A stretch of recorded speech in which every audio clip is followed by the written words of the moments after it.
A long, long time ago, God's people, the Israelites, lived as slaves in Egypt. Day after day, the sound of whips cracked in the air, and the people groaned as they carried heavy bricks and stones. But God had a plan. He sent a man named Moses to set his people free.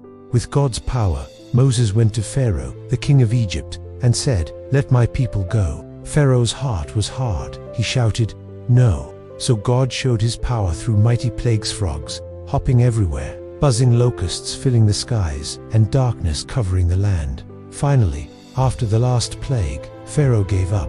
"Go, leave Egypt at once," he commanded. The Israelites cheered, their voices echoing in the night. After hundreds of years of slavery, they were finally free. The people packed quickly. Imagine the sound of footsteps hurrying, donkeys braying, and children laughing with excitement. They carried baskets, jars, and bundles, following Moses into the desert. But soon, Pharaoh changed his mind. His anger shook the palace. "Why did I let them go?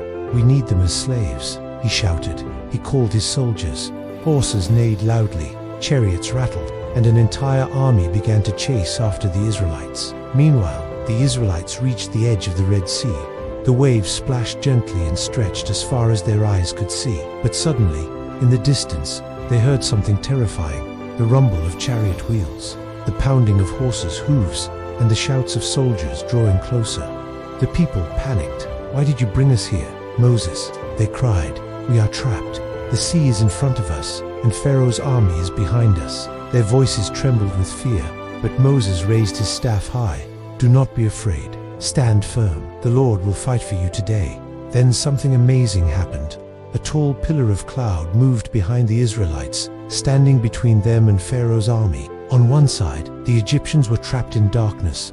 On the other side, the Israelites stood in the light of God's presence. The night was filled with mystery winds, howling, waves crashing, and the army's shouts muffled by the thick cloud. And then God spoke to Moses. "Raise your staff. Stretch out your hand over the sea." Moses lifted his staff, and suddenly, the wind roared louder than ever before, blowing fiercely across the water. The waves trembled, then began to pull apart. The sea split in two. Huge walls of water rose on either side, towering like crystal mountains, while the ground in the middle became dry. A wide road opened through the sea. Imagine the sound-roaring waves frozen in place, wind swirling through the path. Moses turned to the people. "Walk, go forward. The Lord has made a way." Step by step, the Israelites entered the path. Parents hurried with baskets and carts, holding tight to their little ones' hands. Sheep bleated, goats trotted, and donkeys brayed as they crossed. All night long they walked through the sea. Their footsteps echoed on the dry ground, while the water thundered beside them. Pharaoh would not give up. When the cloud lifted, his army charged into the sea path. Horses neighed wildly, chariots rattled, and soldiers shouted. But suddenly, their wheels stuck in the mud. The soldiers shouted in panic, "The Lord is fighting against us. Turn back." But it was too late. When the last Israelite stepped safely onto the far shore, Moses raised his staff once more. The mighty waters roared. The walls of the sea rushed back into place, swallowing the chariots and soldiers. The sound was thunderous, like 100 waterfalls crashing at once. And then, silence. The sea was calm again, sparkling under the morning sun. On the other side, the Israelites stood in awe, their eyes wide and hearts pounding. They were safe. God had rescued them. Then, joy broke out. The people cheered loudly, children laughed, and drums beat in celebration. Moses' sister, Miriam, picked up a tambourine and led the women in dancing.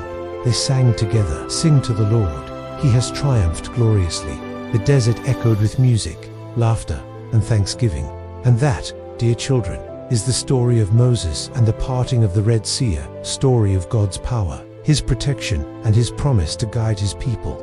So the next time you face something scary or impossible, remember Moses lifting his staff, the roaring sea partying, and the God who makes a way when there seems to be no way.